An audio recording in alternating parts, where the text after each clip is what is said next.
রমজান মাসে চেষ্টা করবেন প্রতিটা কাজ সুন্নাহ মাফিক বুঝে করার জন্য। আল্লাহ তৌফিক দান করুন। রমজানে ঘুমাবো, ঘুমানোর আগে বিছানাটা ঝেড়ে নেব, লাইটটা অফ করব। আমরা দোয়া, এই যে সূরা ফালাক নাস ইখলাস এগুলো পড়বো, কাফেরুন সূরা পড়বো, আয়াতুল কুরসি পড়বো, সূরা বাকারা শেষের আয়াতগুলো পড়বো, পারলে সূরা মুলকটা পড়বো। ঠিক আছে? প্রয়োজনে ওযু করে আসব, এসে আমরা ডান কাতা হয়ে শুয়ে আল্লাহুম্মা বিইসমিকা আমুতু ওয়া আহইয়া, এই যে শুরু করলাম। ঘুম থেকে ওঠা, ওযু করা, ওয়াশরুমে যাওয়া, খাওয়া দাওয়া করা, মসজিদে যাওয়া, নামাজ, জিকির, তাসবিহ, তাহলিল, ব্যবসা বাণিজ্য, এগুলো সব কিছু সুন্নত নাই?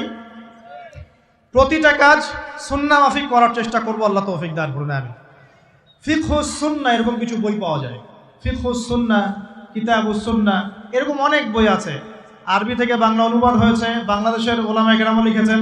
এরকম সুন্নাহ শেখার কিছু বই কিনে নেবেন, কিনে নিয়ে প্রতিটা কাজ কিভাবে করলে সুন্নত হয় পড়ে দেখবেন। পারবেন তো ইনশাআল্লাহ? আল্লাহ পাক তৌফিক এনায়েত করুন বলি আমিন।